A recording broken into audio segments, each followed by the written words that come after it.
magaalada muqdisho weli waxaa ka taagan dhacdadii argagaxa lahayd ee xalaytoo ka dhacday hotelka beach view ee ku yaala xeebta liido weerarkii bahalnimada ahaa ee kooxda khawaarijta ay ku qaadeen hotelkaasi iyo sidoo kaleeto qaybta xeebta ee dadka shacabka ay ku caweeyaan oo dhalinyaro aad u badan ay xalayta ku sugnaayeen ayaa weli dhacdadaasi ka taagan waxaana laamaha amnigu ay goordhow soo saareen meydad hor leh oo laga soo saaray goobtii weerarka uu ka dhacay waxaa dhanka kaleeto iyadana goordhow la qarxiyey gaadhi waxyaabaha qarxo ay ka soo buuxiyeen oo xalayto ay kooxda dhigteen agagaarka hoteelka ay gudaha u galeen inta aysan gudaha u gelin ayaa dabcan waxaa la sheegayaa inay ka soo degeen kooxdii gudaha u gashay kadibna ay doonahayeen markii ay dadka gudaha ku jiro ay dhammeeyaan in ay ku qarxiyaan laamaha amniga ayaa ku guulaystay shacabka oo badqaba iyadoo uusan qofna ku dhimanin in ay gaadhigaasi gebi ahaanba ay qarxiyaan kadib saacado badan oo wadada soo gasho goobta lagu gooyey gaadhiga ay xidhnayd shacabkuna ay aad iyo aad uga walaacsanaayeen wadadaasi maritaankeeda iyo sidoo kaleeto in ay dad kaleeto oo shacaba ay ku waxyeeloobaan laamaha amniga ayaa gebi ahaanba soo gabagabeeyey waa dul istaagi doonaa waxaan guud ahaanba dul mari doonaa dhacdadii foosha xumayda xalayto dhacday iyo sidoo kaleeto tiiraanyada iyo murugada shacabka magaalada muqdisho maanta u taalla tirada dhimashada oo korodhay dhaawaca oo ayadana ay soo baxayaan dhaawacyo horleh iyo sidoo kale qarax kaleeto ayadana ka dhacay inta u dhaxaysa degmada balcad iyo jowhar oo dad shacaba ay ku dhammaadeen tirada gaadhigaasi ku dhimatay iyo sidoo kaleeto hal qof oo gaadhigaasi ka badbaaday dadkii saarnaa oo si la yaab leh uga badbaado si weynna baraha bulshada looga hadalhayo ayaa dul istaagi doona waxaan dhinaca kaleeto iyadana fariin adag u diri doonaa shacabka ku nool magaalada muqdisho iyo sidoo kaleeto dowladda federaalka ama laamaha amniga ee u xil saaran ilaalinta badqabka shacabka soomaaliyeed ee meel walbo ay ku sugan yihiin waa dul istaagi doonaa soo dhawaada muuqaalka la egsaara aragtidina noogu reeba qaybta kommentiga aan ku bilowne weerarkii xalayto dhacay wuxuu ahaa run ahaantii weerar aad iyo aad u argagax badan isla markaana murugo iyo tiiraanyo iyo argagaxba ku abuuray quluubta shacabka muslimiinta ee soomaaliyeed meel walbo ay ku sugan yihiinba weerarkan run ahaantii weerar bilihii ugu dambeeyey laga nastay ayuu ahaa goobta hadda weerarku ka dhacay hotel ciidamo ay ilaalinayaan shacabkii ugu badnaa ay joogaan xeebta liidoo saaran isla markaana aad iyo aad dadkaba ku suganba ama dadka ku suganba aysan 90% aysan ka cabsi qabin in lagu soo weerarhayo ayay ahayd ciidama ilaalinayay laakiin hotel madaxdu ay degan tahay ma aysan ahayn hotel mas-uuliyiintu ay degaan ma aysan ahayn hotel wuxuu ahaa dadka shacabka iska caadiga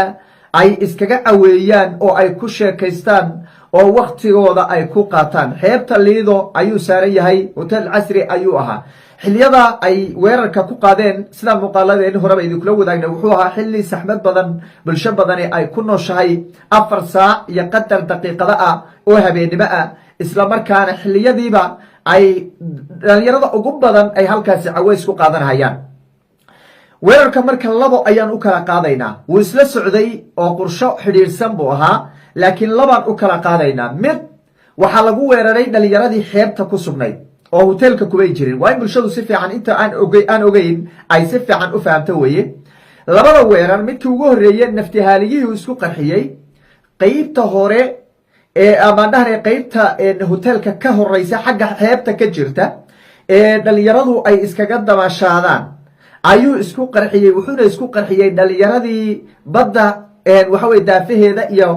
afaafkeeda hore iskaga waxa weye sheekaysanahayey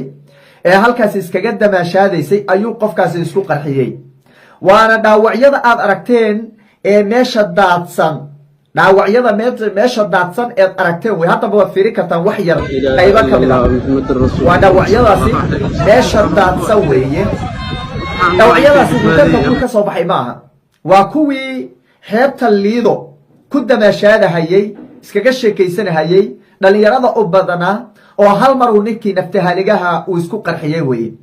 qaybta labaadna waa dhalinyaradii 3 iyo 4 midkood lagu sheegay 3 la sheegay inay yihiin laamaha amnigu dadka shacabkaana ilaa 4 bay gaarayeen bay leeyihiin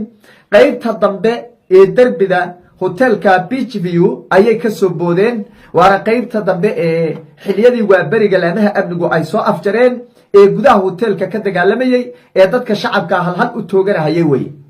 qaybta marka iyagoo nool bay soo galeen laamaha amnigana markii dambe mid walba meeshuu taagnaabay ku toogteen oo sidaasay kusoo afjareen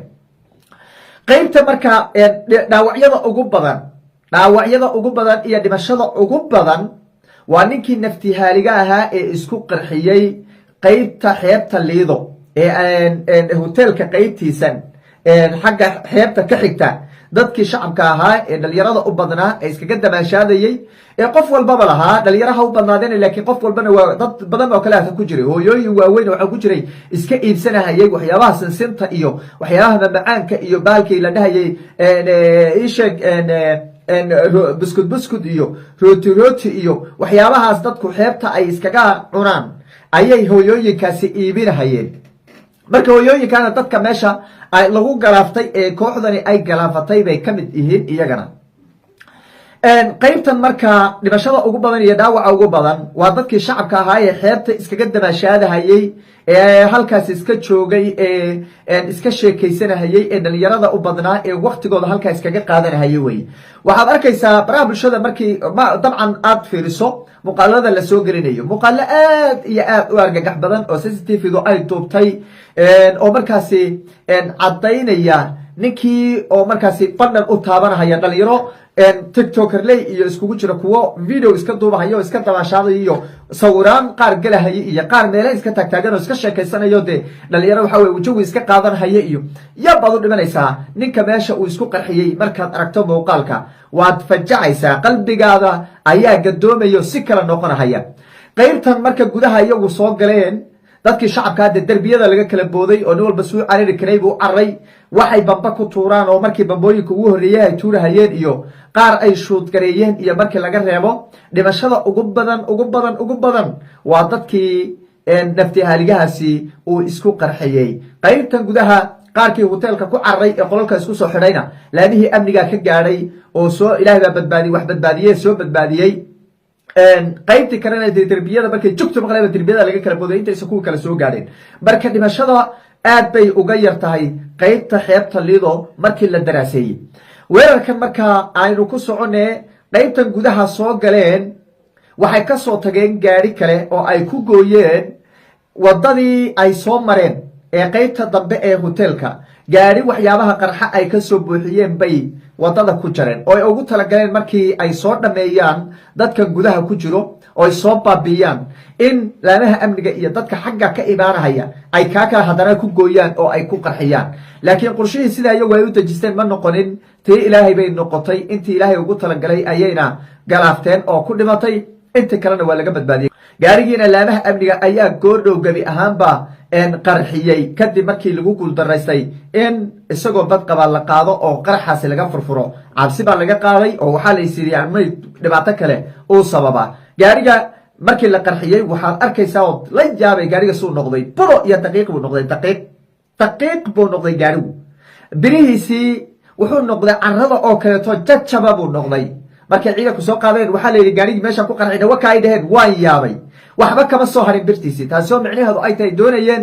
inay ku qarxiyaan wixii halkaasi jooga iyo macal hoteelka iyo wixii aaggaas joogo dhanba inuu galaafto oo eber ka dhigo ayay doonahayeen waxaa sidoo kaleeto laamaha amnigu xalay ay qabteen gaadhi kale oo waxyaabaha qarxa laga soo buuxiyey oo ay doonahayeen markii intan la baabiyo iyadana laamaha amniga meeshay iskugu imaadeen iyo dadka shacabkaa ee meydadka iyo dhaawacyada ururinaya iyo gurmadka degdega ee dadkaasi u gargaaraya ee taakulaynaya inay ku qarxiyaan laamaha amnigu waxay ku guulaysteen in wadihii gaadhigaasi ay xabad ku kala gooyaan oy ku dhaawacaan kadibna ay sidaasi gaadhigii ku qabtaan gaadhigiina isagoo aan qarxin gacanta lagu dhigo waxaa markaa muuqata in weerarkan uu daba joogo weeraro badan oo ay doonayaan kooxda shabaab inay ku waxyeeleeyaan shacabka soomaaliyeed ee masaakiinta isla maanta waxaa kale oo iyadana dhacay qarax kaleeto oo shacab badani ay ku baabi'een gaadhi brobokisa oo dad shacaba waday ayaa la sheegay in ay miino iyo wax loo kala garan waayey bam lagu xidhay ama wax lagu xidhay loo kala garan waayey inay kula kacday inta udhexaysa degmada jowhar iyo sidoo kaleeto balcad halkaasi oo dadkii ku sugnaa ay dhammaan geeriyoodeen markii laga reebo hal gabadh oo keliya ayaa ka baxday baa layidhi dhammaan inta kaleeto waa geeriyoodeen qaraxyadan ayaa marka u muuqdo iyo weeraradan in kooxdu ay khalkhalgelinayso shacabka soomaaliyeed ayna doonayso in ay gebi ahaanba baabi'iso shacabka soomaaliyeed ee ku dhaqan magaalada muqdisho iyo guud ahaan dalka soomaaliya shacabka soomaaliyeed waxaan leeyahay hala feejignaado shacabka soomaaliyeed waxaan leeyahay hala feejignaado shacabka soomaaliyeed waxaan leeyahay